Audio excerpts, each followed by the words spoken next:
ಕರ್ನಾಟಕ ಸರ್ಕಾರದಲ್ಲಿ ಇದೀಗ ಸಿಎಂ ಸಿದ್ದರಾಮಯ್ಯ ಹಾಗೂ ಡಿಸಿಎಂ ಡಿಕೆಶಿ ಬಣದ ನಡುವೆ ಅಧಿಕಾರ ಹಂಚಿಕೆ ಜಟಾಪಟಿ ನಡೀತಾ ಇದೆ. ಈ ಒಂದು ಸಂದರ್ಭದಲ್ಲಿ ಹೈಕಮಾಂಡ್ಗೆ ಇನ್ನೊಂದು ಟೆನ್ಷನ್ ಕೂಡ ಶುರುವಾಗಿರುವಂತದ್ದು. ಕೆಲವೊಂದಷ್ಟು ಶಾಸಕರು ಮುಂದಾಲೋಚನೆಯನ್ನ ಮಾಡುವ ಮುಖಾಂತರ ಹೈಕಮಾಂಡ್ಗೆ ಪತ್ರವನ್ನ ಬರೆದಿದ್ದಾರೆ. ಇದೀಗ ಈ ಒಂದು ಪತ್ರ ಹೈಕಮಾಂಡ್ಗೆ ತಲೆನೋವನ್ನ ತಂದಿಟ್ಟಿದೆ.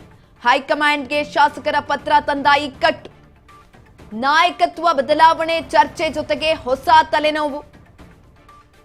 ಮೊದಲ ಬಾರಿ ಗೆದ್ದ ಶಾಸಕರ ಪತ್ರ ತಂದ ಟೆನ್ಷನ್. ಗೆದ್ದವರ ಸಚಿವ ಸಂಪುಟ ಪುನರ್ರಚನೆಗೆ ಆಗ್ರಹ.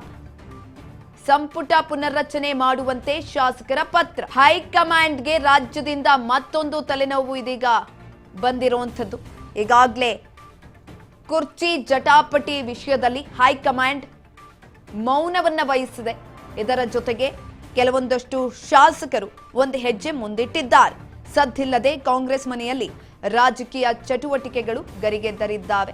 ನಾಯಕತ್ವ ಬದಲಾವಣೆ ಚರ್ಚೆ ಜೊತೆಗೆ ಹೊಸ ತಲೆನೋವು ಕೂಡ ಇದೀಗ ಶುರುವಾಗಿರುವಂಥದ್ದು ಹೈಕಮಾಂಡ್ಗೆ. ಮೊದಲ ಬಾರಿ ಗೆದ್ದ ಶಾಸಕರು ಪತ್ರವನ್ನ ಬರೆದಿದ್ದಾರೆ. ಆ ಒಂದು ಪತ್ರ ಹೈಕಮಾಂಡ್ಗೆ ಟೆನ್ಷನ್ ಅನ್ನ ತಂದಿಟ್ಟಿದೆ. ಇದೀಗ ಗೆದ್ದವರ ಸಚಿವ ಸಂಪುಟ ಪುನರ್ರಚನೆಗೆ ಆಗ್ರಹವನ್ನ ಮಾಡಲಾಗ್ತಾ ಇದೆ. ಸಂಪುಟ ಪುನರ್ರಚನೆ ಮಾಡುವಂತೆ ಶಾಸಕರು ಪತ್ರವನ್ನು ಬರೆದಿರುವಂಥದ್ದು ಹೈಕಮಾಂಡ್ಗೆ. ಹೈಕಮಾಂಡ್ಗೆ ರಾಜ್ಯದಿಂದ ಮತ್ತೊಂದು ತಲೆನೋವು ಇದೀಗ ತಲೆದೂರಿದೆ. ನಾಯಕತ್ವ ಬದಲಾವಣೆ ಗೊಂದಲದ ನಡುವೆ ಹೊಸ ತಲೆನೋವು ಬಂದಿರುವಂಥದ್ದು ಹೈಕಮಾಂಡ್ಗೆ.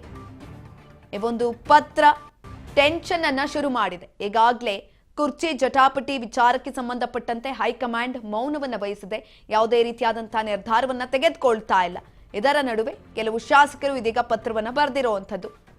ಹೊಸಬರಿಗೆ ಅವಕಾಶ ಕೊಡಬೇಕು ಅನ್ನುವ ನಿಟ್ಟಿನಲ್ಲಿ, ಹೊಸಬರಿಗೆ ಅವಕಾಶ ಕೊಟ್ರೆ ಹೊಸ ಹೊಸ ಪೀಳಿಗೆ ಬೆಳೆಯುತ್ತೆ ಅಂತ ಹೇಳಿ ಪತ್ರವನ್ನು ಬರೆದಿದ್ದಾರೆ ಹೈಕಮಾಂಡ್ಗೆ.